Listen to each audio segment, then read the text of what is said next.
अस्सलामुअलैकुम वरहमतुल्लाहि वबरकातुहू। फुल अंग्रेज़ बनो के एपिसोड 8 के साथ हम अल्हम्दुलिल्लाह फिर से हाजिर है। सफ़र चल रहा है हमारा 90 डेज़ का फुल अंग्रेज़ बनो का और आज जो है उसकी 8वीं क्लास है और आज भी हम एक बहुत ही ज़बरदस्त किस्म का जो है स्ट्रक्चर उसको पढ़ने जा रहे हैं।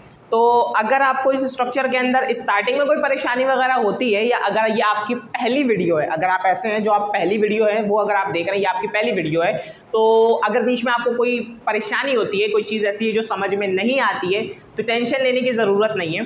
आपने सिंपल ये करना है, वीडियो को पूरी कंप्लीट देख लीजिएगा। वीडियो के लास्ट में मैं आपको प्लेलिस्ट का जो है वो लिंक दे दूंगा, तो वहाँ पे प्लेलिस्ट पे क्लिक कर कर आप जो है ना बाकी की वीडियोस भी देख सकते हैं। तो जो भी आपके टेंशन्स वगैरह होंगे या जो प्रॉब्लम होंगे वो आपके दूर हो जाएंगे। तो एपिसोड 8 है, अपनी क्लास को स्टार्ट करते हैं। हमने जो अपनी प्रीवियस जो 7 क्लासेस है उसके अंदर हमने डेली रूटीन को बनाना सीखा और काफ़ी सारे दो स्ट्रक्चर्स जो थे तीन स्ट्रक्चर्स जो कि काफ़ी इंपॉर्टेंट स्ट्रक्चर्स थे उनको हमने पढ़ा। उनकी मदद से हमने ये सीखा कि कैसे हम पॉजिटिव सेंटेंसेस बना सकते हैं, कैसे हम नेगेटिव सेंटेंसेस बना सकते हैं और कैसे इंट्रोगेटिव सेंटेंसेस उस स्ट्रक्चर का यूज़ करके हम बना पाते हैं। आज की जो क्लास है ना, आज की क्लास के अंदर भी हम एक बहुत ही ज़बरदस्त किस्म का टॉप क्लास स्ट्रक्चर पढ़ने वाले हैं। बड़ा ही टॉप क्लास स्ट्रक्चर है, बड़ा ही यूँ समझो वेल नन स्ट्रक्चर है। ठीक है, इस स्ट्रक्चर को शुरू करने से पहले थोड़ा सा चलते हैं गहराई के अंदर। सही है, अब तुम्हें पता है कि हम लोग जब तक वो गहराई के अंदर नहीं जाते हम लोगों को स्ट्रक्चर या कॉन्सेप्ट समझ में नहीं आता है, तो हम चलते हैं अपनी गहराई के अंदर, उसको अपने देसी वाले स्टाइल में उसको समझने की कोशिश करते हैं। देखो, ज़िंदगी में कुछ चीज़ें हमें सिर्फ पसंद होती है, ठीक है, ज़िंदगी में कुछ चीज़ें हमें सिर्फ पसंद होती है, जैसे पढ़ाई, ऐसा ही है ना, थोड़ी बहुत बस पसंद होती है। सही हो गया, बस कर लेते हैं हम, घर वालों के ताने वाने होते हैं, घर में पीछे फैमिली का प्रेशर होता है, अब्बा का डंडा होता है, ठीक है, अब्बा का डंडा होता है, करना पड़ता है यार, चलो यार कर लेते हैं, ठीक है। उसके बाद जाकर फिर कुछ चीज़ें ऐसी होती है जिसके आप शौकीन होते हैं, जिन चीज़ों को करने का आपको शौक़ होता है, ठीक है। अब जिन चीज़ों को करने का शौक़ होता है ना, वो चीज़ें हमारे लिए थोड़ी ज़्यादा इंपॉर्टेंट तो होती है, वो थोड़ा सा ज़्यादा इंपॉर्टेंट होती है उन चीज़ों के मुकाबले में जो चीज़ें हमें पसंद होती है, ठीक है। उन चीज़ों के मुकाबले में वो चीज़ें थोड़ी ज़्यादा हमें क्या होती है, जो उन चीज़ों का शौक़ होता है वो ज़्यादा इंपॉर्टेंट होती है। लेकिन जो चीज़ें हम जिन चीज़ों के हम शौकीन भी होते हैं ना, जिन चीज़ों का हमें शौक़ भी होता है, एक जगह पर जाकर वो भी चीज़ें जो होती है ना उससे भी हम थोड़ा हाथ पीछे हटा लेते नहीं है। लेकिन कुछ चीज़ें ऐसी होती है जिन चीज़ों के हम दीवाने होते हैं, जिन चीज़ों के हम आशिक होते हैं, जिन चीज़ों पर एकदम हम मर मिटे होते हैं। कुछ ऐसी चीज़ें होती है जिसके बगैर हम रह ही नहीं सकते, ठीक है। अब हर बंदे के लिए वो चीज़ें डिफरेंट हो सकती है। किसी के लिए मान लो कि एक कॉमन सी एग्जांपल देता हूँ, वो लोग जो मान लो कि फास्ट फूड वगैरह खाते हैं। कुछ ऐसे लोग होते हैं जो उनको फास्ट फूड बड़ा पसंद होता है, वो फास्ट फूड के दीवाने होते हैं, फास्ट फूड के बगैर उनका दिल ही नहीं लगे। वो घर में एक वक्त खाना खाते हैं, 2 वक्त खाना खाते हैं, 3 वक्त खाना खाते हैं, लेकिन उसके बावजूद भी एक दिन में एक आध मरतबा, हफ्ते में एक आध मरतबा, महीने में एक आध मरतबा उनको फास्ट फूड खाना ही खाना है। ऐसा ही है, वो क्या हो जाते हैं, फास्ट फूड के दीवाने हो जाते हैं, वो एकदम उसके आशिक हो जाते हैं, ठीक है। लड़कियों की एग्जांपल ले लो, कुछ लड़कियां होती हैं जिनको कोरियन ड्रामे बड़े पसंद होते हैं, जो कोरियन वाले ड्रामे होते हैं वो बड़े ज़्यादा उनको पसंद होते हैं। कुछ को BTS काफ़ी पसंद होता है, ठीक है, सही है। तो हर एक क्या होता है अपना अपना। अच्छा जी, एक यहाँ पर एक फ़नी एग्जांपल है वो मैं दे रहा हूँ। अब ये कैसे पता चलेगा ना कि इंसान इस चीज़ का दीवाना है या आशिक है। इंसान जिस चीज़ का दीवाना या आशिक होता है ना, अगर तुम उस चीज़ के खिलाफ कोई बात करोगे ना तो अगला बंदा लड़ने पे उतर आएगा, ऐसा है। या अगर लड़ने पे नहीं भी उतर आएगा ना तो कम से कम सामने वाले बंदे का थोड़ा मुंह उतर जाएगा। अगर वो लड़ने में नहीं उतरा तो उसका मुंह ज़रूर उतर जाएगा, यार मैं उसको इतना मैं उसका आशिक हूँ, मैं इतना इस चीज़ का इतना दीवाना हूँ, क्या बात कर दिया यार तुमने। सही है, जैसे मान लो कि अगर तुम किसी BTS के फ़ैन के सामने, कोई BTS का फ़ैन है, उसके फ़ैन के सामने तुम इस तरह से कह रहे हो, कोई बुराई कर देते हो, तो अगला बंदा वो तुम्हारे पीछे हाथ दोगे, तुमने बोला कैसे बोला तुमने, ठीक है। अब मैं अगर अपनी पर्सनली बताऊं तो मुझे तुर्किश ड्रामे बड़े पसंद है, तुर्किश ड्रामे बहुत ज़्यादा पसंद है। तुर्की के ड्रामे मैं बहुत ज़्यादा देखता हूँ, हिस्टोरिकल ड्रामे है, सही है, तुर्की के और भी ड्रामे आते हैं बट मुझे हिस्टोरिकल ड्रामे काफ़ी ज़्यादा पसंद है। एक वक्त में अर्थुरुल का याद है कितना क्रेज़ था पाकिस्तान के अंदर, सही है, अर्थुरुल का क्रेज़ पाकिस्तान में ऐसा था, हर दूसरा बंदा तीसरा बंदा अर्थुरुल का दीवाना था भाई। वो अर्थुरुल के खिलाफ कोई बात ही नहीं सुनता था, जो अर्तुगरुल के खिलाफ है, अर्तुगरुल के खिलाफ एक बात नहीं बोलना भाई, वो एक ड्रामा नहीं। अर्तुगरुल सरदार, इतना हम अर्तुगरुल के दीवाने हो चुके थे, इतना ज़्यादा हम उसके आशिक हो गए थे कि खुद अर्तुगरुल भी हमसे परेशान हो गया था। क्यों? क्योंकि जब वो बेचारा इंस्टाग्राम के ऊपर अपनी जो है ना वो तस्वीरें वगैरह डालता रहा जिसमें वो जा रहा है अपना इधर घूमने फिरने, इधर उधर वो घूम फिर के आ रहा है, हमने क्या कर दिया, हम नीचे कर रहे हैं, हुजूर आप तो सरदार हैं, आप तो काई कबीले के सरदार हैं, अभी कौन से लिबास में घूम रहे हैं। वो भी बंदा परेशान हो गया, मैं काई कबीले का सरदार, मैं कबीले के अंदर, अब मैं क्या अपनी कार के मामले घोड़ा लेके पूरा मैं तुर्की के अंदर घूमूंगा, या फिर वो अपना जो लिबास पहनता उसकी जगह मैं क्या कबीले का कपड़ा पहन के पूरे मतलब पोशाक पहन के मैं पूरे तुर्की के अंदर घूमूंगा। तो मतलब क्रेज़ जो होता है वो आ जाता है, हर बंदे के लिए अलग अलग क्रेज़ जो होता है वो हो सकता है, हर बंदे का अपना क्रिकेट। कुछ लोग ऐसे होते हैं जो क्रिकेट के दीवाने होते हैं, मेरा छोटा भाई ये बड़ा दीवाना है क्रिकेट का, सही, उसको जितना भी रोक लो फिर भी वो इधर से नज़र चुरा के उधर से वो निकल ही जाएगा खेलने के लिए, ठीक है। वो अलग बात है, उसको पता है कि वापस आके मैंने लात जूता खाना है, लेकिन वही बात है ना कि वो इश्क ही क्या जिसमें इंसान लात जूता ना खाए, सही है। वो बंदा दीवाना ही क्या उस काम का, या वो बंदा वो उस काम का आशिक ही क्या हुआ जिसके अंदर उसको लात जूता ना पड़े। तो वो मतलब एक फनी वे के अंदर मैंने समझाने की कोशिश की कि कुछ चीज़ें लाइफ में ऐसी होती है जो हम हद से ज़्यादा पसंद करते हैं, जिनके हम हद से ज़्यादा शौकीन होते हैं, यानी हम उनके क्या हो जाते हैं, दीवाने हो जाते हैं, आशिक हो जाते हैं। इस तरह से इसका जो है ना तर्जुमा बनता है, ऐसा ही है ना, चाय के दीवाने हो जाते हैं लोग, हो जाते हैं दीवाने। मैं पर्सनली हूँ, उसके बगैर दिल नहीं लगता। अगर मुझे चाय ना मिले सुबह के वक्त, चाय अगर ना मिले तो पूरा दिन जो है सर वो मेरा बिल्कुल वो पकड़ के रहता है, सर बिल्कुल पकड़ा रहता है, ठीक है। इस तरह के हर बंदे के लिए अलग अलग चीज़ें हो जाती है। तो याद रखिएगा, जब अंग्रेज़ जो है ना अपनी इस किस्म की जो शिद्दत होती है, दीवानगी होती है, दीवाना होना, आशिक होने वाली कैफियत को जब अंग्रेज़ बयान करते हैं तो अंग्रेज़ कौन सा वाला फ्रेज़ यूज़ करते हैं, the phrase of crazy about. Crazy का वर्ड आया है तो आपको थोड़ा बहुत समझ में आ ही गया होगा कि कुछ पागलपन जैसी कुछ मतलब, क्रेज़ी का मतलब भी वही होता है ना, आर यू क्रेज़ी, पागल हो तुम, है ही नहीं, आर यू क्रेज़ी, इस तरह से होता है ना। तो क्रेज़ी का वर्ड आ गया तो थोड़ा सा अंदाज़ा आपको वैसे ही हो गया होगा कि इसके अंदर कुछ दीवानापन या पागलपन वाली बात होगी। लेकिन याद रखिएगा ये नेगेटिव फॉर्म में बात नहीं हो रही है। क्रेज़ी अबाउट का मतलब यहाँ पर, क्रेज़ी का मतलब वो पागल वाली बात नहीं है, का मतलब है कि आप कोई चीज़ बहुत ज़्यादा पसंद करते हैं, किसी चीज़ के बहुत ज़्यादा दीवाने हैं आप, तो उस सेंस में। तो अंग्रेज़ कौन सा फ्रेज़ यूज़ करते हैं, क्रेज़ी अबाउट का, किस लिए, दीवाना होना या आशिक होने की मीनिंग देने के लिए। अब मान लो आते हैं इसके सेंटेंसेस बनाते हैं। सबसे पहले इसका स्ट्रक्चर एक बार देख लेते हैं। स्ट्रक्चर आपको पढ़ना आता ही होगा, आप लोग जो देख रहे हैं आप लोगों को भी पढ़ना आता होगा। मैं स्ट्रक्चर जो है वो दोबारा रिकॉल नहीं करूंगा, कि सिखाऊंगा नहीं कैसे पढ़ना है। अगर आप देख रहे हैं और आपको नहीं समझ में आ रहा है, प्लेलिस्ट देख लीजिएगा, समझ में आ जाएगा। सब्जेक्ट सबसे पहले स्ट्रक्चर के अंदर आएगा, आपको पता ही है सब्जेक्ट क्या होता है। सब्जेक्ट के अकॉर्डिंगली हम हेल्पिंग वर्ब को चूज करेंगे, इज, एम या आर, ठीक है।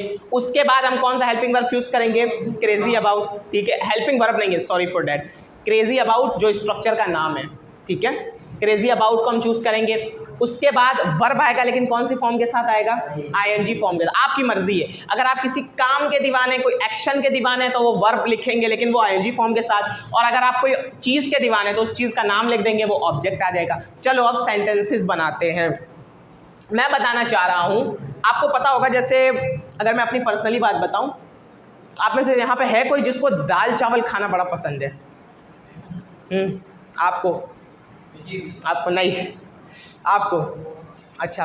दाल चावल का जो इश्क होता है ना यार, वो एक अलग ही किस्म का इश्क है। कुछ दाल चावल के बड़े दीवाने होते हैं। मेरा ऐसा है कि अगर लाइक, बल्कि आप लोग भी इससे रिलेट कर पाओगे कि अगर हफ्ते में 5-6 दिन गोश्त पक जाए या 2-3 दिन गोश्त पक जाए और दाल चावल बीच में नागा हो जाए, तो दाल चावल की बड़ी तलब होती है। अम्मी सब कुछ पका रही है, अम्मी दाल चावल नहीं आ रहा, दाल चावल बनाइए। तो अब आप ये बताना चाह रहे हो कि मैं दाल चावल खाने का दीवाना हूँ, आशिक हूँ, एकदम मर मिटा हूँ, दाल चावल नहीं मिले मैं मर जाऊँगा, वो एकदम उस लेवल का एकदम दाल चावल का आशिक हूँ। कैसे बताओगे? सबसे पहले बताओ सब्जेक्ट क्या आएगा, आई। अपने बारे में बता रहे हो, क्या आएगा सब्जेक्ट, आई। अब ये बताओ आई के साथ हेल्पिंग वर्ब क्या आएगा, जबरदस्त, एम आ गया। स्ट्रक्चर के हिसाब से अब क्या आएगा, जबरदस्त। क्रेजी अबाउट, क्या करने का मैं क्रेजी अबाउट हूँ, खाने के ना, खाने का मतलब वर्ब को हम यूज कर रहे हैं, ईटिंग। अब क्या खाने का दीवाना हूं मैं, दाल और चावल। दाल चावल को क्या कहते हैं, चावल को राइस कहते हैं, दाल को क्या कहते हैं, दाल को लेंटिल कहते हैं। Lentils, LENTIL, eating lentils and rice. मैं दाल चावल खाने का दीवाना हूँ। I am crazy about eating lentils and rice. यहाँ तक क्लियर है? कोई प्रॉब्लम? स्ट्रक्चर समझ में आ गया? मैं कहना चाह रहा हूँ शराज, शराज जो है नेगेटिव पे बना देते हैं, ठीक है? शराज वो खाते हो करेला? अच्छा ये खा लेता है करेला, चलो शराज के ऊपर बनाते हैं। शराज जो है, शराज करेले की भुजिया खाने का दीवाना। भुजिया खाते हो, सालन खाते हो? भुजिया नहीं खाते, फ्राई वाला करेला, हाँ फ्राई करेला खाता है। तो मैं बनाता हूँ कि शराज जो है, शराज वो नहीं, ये तो फिर सेम वर्ब के ऊपर बन जाएगा। शराज करेले की भुजिया पकाने का दीवाना है। कभी पका भी लिया करो। पकाना आते हो? कुकिंग वगैरह आती है क्या? गोश्त वाली आती, चलो कोई नहीं, तुम इसका बनाओ, ठीक है। मैं कहना चाह रहा हूँ कि शराज जो है वो करेला पकाने का दीवाना। भुजिया को हटा दो, चलो सिर्फ करेला लगा देते हैं, ठीक है? सिर्फ करेला, हाँ चलो करेला है। शराज करेला पकाने का दीवाना है। आप बताइए सब्जेक्ट क्या आएगा? सब्जेक्ट हमारे पास क्या आ जाएगा? शराज। अच्छा, शराज के साथ हेल्पिंग वर्ब क्या आएगा? जबरदस्त। अब बताओ इज के बाद क्या आएगा? जबरदस्त। VIP। क्रेजी अबाउट के बाद क्या आएगा? कुकिंग। जबरदस्त। कुकिंग, क्या कुकिंग करने का दीवाना है? करेला। करेले को क्या कहते हैं? कोई मसला नहीं, बताओ। अच्छा करेला होता क्या है? करेला मीठा होता है, कड़वा होता है, क्या होता है? कड़वा होता है ना। कड़वे को इंग्लिश में क्या कहते हैं? कड़वा को बिटर कहते हैं। करेले को बिटर कहते हैं ना। तो करेले को नहीं, कड़वा को इंग्लिश में बिटर कहते हैं ना। तो बिटर से याद रख लेना, करेले को इंग्लिश में कहते हैं बिटर गार्ड। Bitter gourd. अब वो वाला गार्ड नहीं है।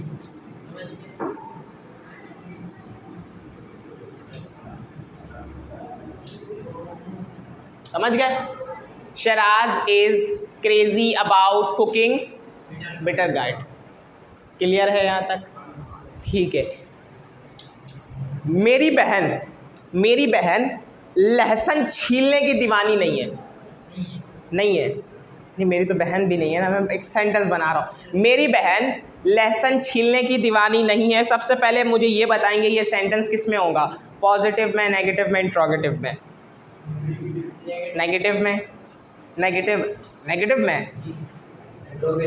क्या बात। इंट्रोगेटिव में? पॉजिटिव में? नेगेटिव में? शाबाश। नेगेटिव। अच्छा इंट्रोगेटिव में कैसे? कोई बात नहीं।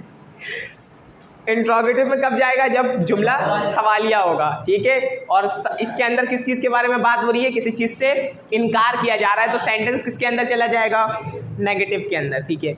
मेरी जो बहन है वो क्या करने की दीवानी नहीं है? उसको गार्लिक जो है, गार्लिक, लहसुन को गार्लिक कहते हैं ना, गार्लिक को छीलने की वो दीवानी नहीं है, ठीक है? तो दीवानी कौन नहीं है, मतलब वो शौकीन कौन नहीं है? माई सिस्टर, ठीक है? माई सिस्टर के साथ क्या आएगा? जबरदस्त। इज के बाद क्या आएगा? ये नॉट क्यों आया है? हाँ, और नॉट किसके बाद आएगा? नहीं, नॉट किसके बाद आएगा?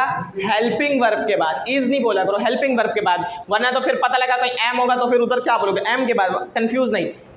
हेल्पिंग वर्ब के बाद क्या आएगा? नॉट आएगा। किस लिए आएगा? अगर आपने सेंटेंस को किस में ले जाना हो? नेगेटिव के अंदर। हाँ, इनकारिया में ले जाना हो, नेगेटिव के अंदर ले जाना हो। माई सिस्टर इज नॉट, इसके बाद क्या आएगा?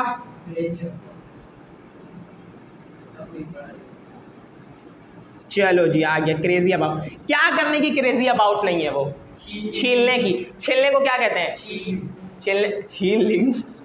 छीलिंग। ये इंग्लिश तुम अमेरिका जाके नहीं बोलना, सही है? वहाँ लाशें गिराओगे तुम, लाशें। वरना वो लोग आके मुझसे शिकायत करेंगे, बोलेंगे क्या पढ़ाया आपने। ठीक है, क्रेजी अबाउट, क्या चीज़ के क्रेजी अबाउट है? पीलिंग।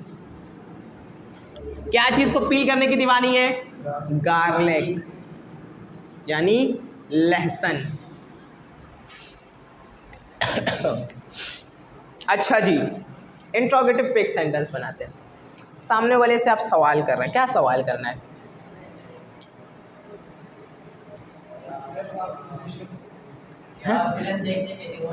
नहीं नहीं, तो बहुत अच्छे अच्छे। सामने वाले से आप लाइक सवाल कर रहे हैं, क्या आप BTS के दीवाने हैं? BTS के सामने वाले से सवाल कर रहे हैं ना, क्या आप BTS के दीवाने हैं? क्या आप BTS के दीवाने? इधर, क्या आप BTS के दीवाने हैं? क्या आप BTS के दीवाने हैं? अभी से नहीं बोल रहा है, ठीक है। सामने वाले से आप सवाल कर रहे हैं। अब इसके अंदर मैं वर्ब नहीं लगा रहा हूँ, इसके अंदर मैं डायरेक्टली ऑब्जेक्ट लगा रहा हूँ। सबसे पहले ये बताएं कि ये सवाल किसके अंदर है? पॉजिटिव के अंदर है, नेगेटिव के अंदर है, इंट्रोगेटिव के अंदर है? कैसे पता कि इंट्रोगेटिव के अंदर है? सवालिया है। ज़बरदस्त, बहुत अक्लमंद हो, बेहतरीन। अब अगर ये सवालिया है, इंट्रोगेटिव के अंदर है, तो सेंटेंस स्टार्ट किससे होगा? नहीं, हेल्पिंग वर्ब से। सवाल किसके अंदर है? इंट्रोगेटिव के अंदर है। तो इंट्रोगेटिव सेंटेंस हमेशा स्टार्ट किससे होगा? इंट्रोगेटिव के, हेल्पिंग वर्ब से, ठीक है। हाँ, हेल्पिंग वर्ब से। अब क्या आप BTS के दीवाने हैं? ये वाला सवाल है, तो हेल्प मतलब सब्जेक्ट इसके अंदर क्या है? यू है, आपके बारे में बात हो रही है। तो अगर सब्जेक्ट यू है तो हेल्पिंग वर्ब से स्टार्ट होगा, तो हेल्पिंग वर्ब क्या आएगा? आर। और आर किससे पहले आ जाएगा? यू से पहले। यू से पहले क्यों आएगा? क्योंकि यू क्या नहीं, यू क्या है? सब्जेक्ट है, और सब्जेक्ट से पहले आ जाता है हेल्पिंग वर्ब। अगर आपको सेंटेंस को किस में ले जाना हो? इंट्रोगेटिव के अंदर ले जाना हो। तो सवाल किस तरह बनेगा, जरा बताओ। बनाओ। आर यू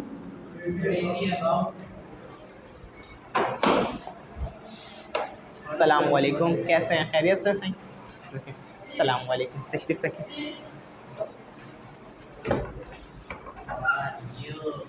अच्छा, जुमला क्या है?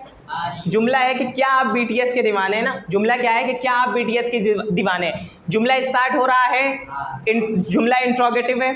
सेंटेंस हमारा क्या है? इंट्रोगेटिव सेंटेंस है। स्टार्ट किससे होगा? हेल्पिंग वर्ब से होगा। सब्जेक्ट हमारे पास यू है। जब सब्जेक्ट हमारे पास यू होगा तो हेल्पिंग वर्ब उसके साथ क्या आ जाएगा? आर। तो सवाल किस तरह बनेगा, जरा मेरे साथ बताओ कि are you crazy about BTS। और आखिर में क्या आ जाएगा? सवालिया निशान, यानी कि क्वेश्चन मार्क। क्वेश्चन मार्क हमने किस लिए लगाया? ताकि पता लग जाए कि सवाल क्या है, इंट्रोगेटिव के अंदर है, ठीक है। आप अपना नाम बताइएगा।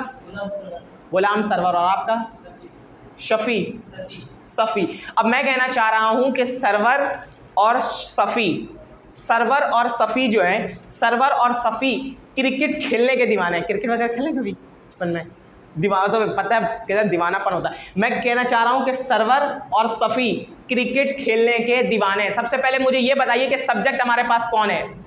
सरवर और सफ़ी। सरवर और सफ़ी हमारे पास क्या है? सब्जेक्ट है। सरवर और सफ़ी हमारे पास क्या है? सब्जेक्ट है, ठीक है। अब मुझे ये बताइए, जब सरवर और सफ़ी, चले मैं पहले स्टार्ट करता हूँ। पहले मैं लिखा सरवर एंड सफ़ी, ठीक है। अब मुझे ये बताइए कि सरवर और सफ़ी जब हमने लिख लिया, सब्जेक्ट हमारे पास ये है, तो हेल्पिंग वर्ब हमारे पास क्या आएगा? इज आएगा, एम आएगा या आर आएगा? आर क्यों आएगा? हाँ, क्यों? क्योंकि सब्जेक्ट काम करने वाले हमारे पास कितने हैं? एक से ज्यादा हैं, 1 2। एक सर्वर है। अगर सिर्फ सर्वर होते, अगर सिर्फ मैं सर्वर की बात कर रहा होता, तो फिर हेल्पिंग वर्ब हमारे पास क्या आता? इज आता। इज क्यों आता उस वक्त? जो काम करने वाले सिंगुलर थे, एक होते। अगर मैं सिर्फ सफ़ी भाई की बात करता तो फिर हमारे पास हेल्पिंग वर्ब क्या आता? इज आता। इज क्यों आता? सिंगुलर है, काम करने वाला एक है। लेकिन अगर मैं सर्वर और सफ़ी दोनों की बात करता हूँ, ठीक है, दोनों की बात करता हूँ, प्लूरल हो गया हमारे पास सब्जेक्ट। अब हमारे पास हेल्पिंग वर्ब क्या आएगा? आर आएगा, कि सर्वर एंड सफ़ी आर।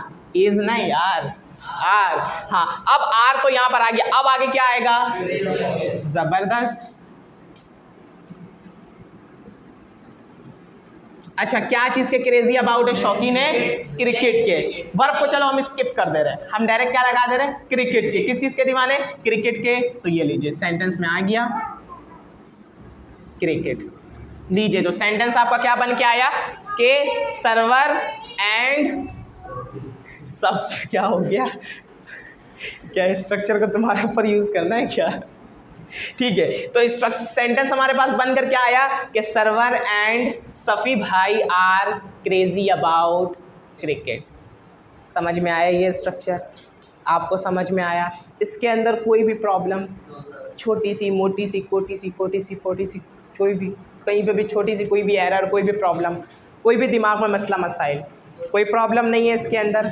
आई होप कि आप लोगों को भी इस स्ट्रक्चर के अंदर जो है इंशाल्लाह कोई प्रॉब्लम नहीं होगी। बट अगर फिर भी अगर आप लोगों को कोई प्रॉब्लम आती है, अगर स्पेशली सब्जेक्ट ऑब्जेक्ट वगैरह के मामले में आप थोड़ा सा कंफ्यूज हो जाते हैं, तो वीडियो के आखिर में, मतलब बस अब वीडियो का एंड ही चल रहा है, तो आप एक काम ये कीजिएगा कि यहाँ पर क्लिक करिएगा और यहाँ पर क्लिक कर कर वो प्ले लिस्ट आपके पास ओपन हो जाएगी और वहाँ पर जाकर आप इस वीडियो, आप जो है प्लेलिस्ट में जाकर वीडियो नंबर 2 जो है उसको आप देख सकते हैं। आपके ये जो डॉट्स होंगे वो क्लियर हो जाएंगे। इंशाल्लाह फिर मिलेंगे एक नई वीडियो के साथ। चैनल को सब्सक्राइब नहीं किया तो सब्सक्राइब ज़रूर कर लीजिएगा। इजाज़त दीजिए, अस्सलाम वालेकुम।